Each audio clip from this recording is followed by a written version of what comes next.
Film की शुरुआत MI6 agent George के साथ होती है। एक रात जब वह गुप्त तरीके से अपने बॉस से मिलता है, तब बॉस उसे बताता है कि उनकी टीम में कोई गद्दार आदमी है, क्योंकि बहुत ही खुफिया तरीके से जानकारी लीक हुई है। यह जानकारी इतनी खतरनाक है कि इससे न्यूक्लियर बॉम्ब और न्यूक्लियर युद्ध तक छिड़ सकता है। जॉर्ज तुरंत गद्दार को खोजने के लिए तैयार हो जाता है, लेकिन बॉस उसे चेतावनी भी देता है कि उसकी पत्नी कैथरीन भी उसी टीम में है और शक उस पर भी हो सकता है। घर लौटकर जॉर्ज कैथरीन से कहता है कि मिशन की जानकारी लीक हुई है और यह काम टीम में से ही किसी एक सदस्य का है। वह बताता है कि उसने पूरी टीम को डिनर पर बुलाया है ताकि वह गद्दार की पहचान कर सके। डिनर सामान्य तरीके से शुरू होता है। किसी को भी नहीं चलता कि असली मकसद इस डिनर का क्या है। खाने के दौरान जब जॉर्ज कुछ उकसाने वाली बातें करता है और सबकी ड्रिंक्स में दवा मिला देता है, दवा के असर से वह इशारों इशारों में मिशन की गड़बड़ी पर सवाल उठाता है। ज़्यादातर लोग सामान्य रहते हैं, लेकिन क्लैरिसा अचानक गुस्से से अपने मंगेतर को दोष देती है और बहस बढ़ती जाती है और वह गुस्से में चाकू से उसका हाथ भी काट देती है। माहौल इतना गर्म हो जाता है, लेकिन फिर भी किसी को समझ भी नहीं आता कि जॉर्ज असल में क्या तलाश रहा है। रात को जब घर लौटकर जॉर्ज को कूड़ेदान में एक मूवी टिकट मिलता है, तब उसे शक होता है कि कहीं कैथरीन किसी से छिपकर तो नहीं मिल रही, लेकिन वह कुछ नहीं कहता क्योंकि वह उससे बहुत ही ज़्यादा प्यार करता है। उधर उसका बॉस, जिसने उसे गद्दार ढूंढने को कहा था, अचानक घर पर ही मर जाता है। अगली सुबह ऑफिस में यह खबर मिलती है कि जॉर्ज हैरान रह जाता है, लेकिन खुद को संभाल कर काम पर ध्यान देता है।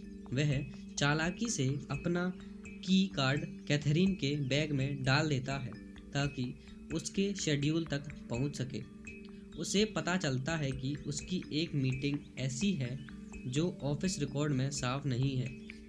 जॉर्ज चुपके से उसका पीछा करता है और कैथरीन एजेंसी में मनोचिकित्सक से मिलती है। डॉक्टर पूछताछ करता है और पता चलता है कि उसे डरावने सपने आते हैं, लेकिन कैथरीन पलटकर डॉक्टर की निजी बातों का राज खोल देती है, जिससे डॉक्टर डरकर उसकी फाइल गोपनीय रखता है। इसी बीच जब जॉर्ज को पता चलता है कि उसकी पत्नी के नाम पर ही एक फर्जी अकाउंट में 7 मिलियन यूरोस क्रेडिट हुए हैं, इससे शक गहराता है और वह क्लैरिसा के घर जाकर उससे मदद मांगता है। वह स्वीकार करता है कि उसे कैथरीन पर एक बहुत ही ज़्यादा गहरा शक है और वह सैटेलाइट से उसकी निगरानी करना चाहता है। लेकिन दोनों मिलकर सैटेलाइट हैक करते हैं और देखते हैं कि कैथरीन एक रूसी आदमी से मिल रही है। फिर भी जॉर्ज कहता है कि वह उस पर भरोसा करता है, लेकिन इसी हैकिंग के कारण एक बड़ा संकट खड़ा हो जाता है। उसी समय किसी ने शेफ हाउस से सर्वर कॉपी चुराकर पूरी यूरोप भागने की कोशिश की। इससे रूस के साथ युद्ध छिड़ सकता है, लेकिन मीटिंग में सबको बताया जाता है कि सैटेलाइट कुछ मिनटों के लिए बंद किया गया है। जॉर्ज खुद को दोषी महसूस करता है। बाद में क्लैरिसा अपने मंगेतर को सच बता देती है। सैटेलाइट जॉर्ज के कहने पर हैक हुआ था। वह जाकर कैथरीन को चेतावनी देता है और उसका पति उस पर शक करता है। अगले दिन जॉर्ज अपने एक मुखबिर को मारने का प्लान बनाता है, क्योंकि उसे लगता है कि वही कैथरीन के बारे में जानकारी फैला रहा है। लेकिन आखिरी वक्त पर उसे एहसास होता है कि वह खुद भी इस शक पर यकीन नहीं करता और वह उसे छोड़ देता है। उधर कैथरीन खुद क्लैरिसा को धमकाकर फिर से सैटेलाइट हैक करवाती है। वह असली गद्दार का पीछा करवाती है और उसका कार ब्लास्ट कर देती है। वह अपने नए बॉस से कहती है कि डेटा सुरक्षित है। अब भी असली गद्दार कौन है यह साफ नहीं होता। आखिरकार जॉर्ज सबको फिर से डिनर पर बुलाता है। इस बार माहौल अलग है। टेबल पर एक बंदूक रखी है। जॉर्ज कहता है कि आज का खेल खतरनाक होगा। गलत जवाब का मतलब मौत।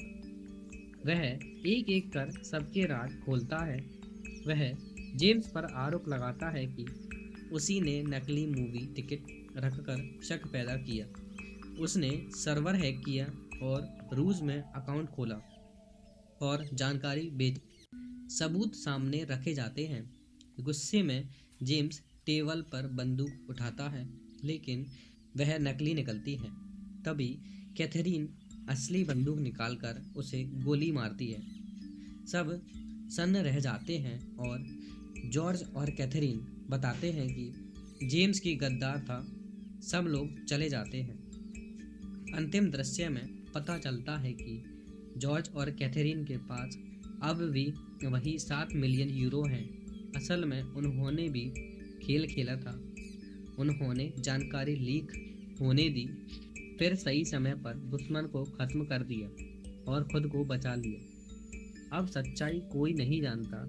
जो जानते थे वे मर चुके हैं। और इसी रहस्य के साथ ये फिल्म हमारी यहीं पर ख़त्म हो जाती है। Thank you for watching my movie.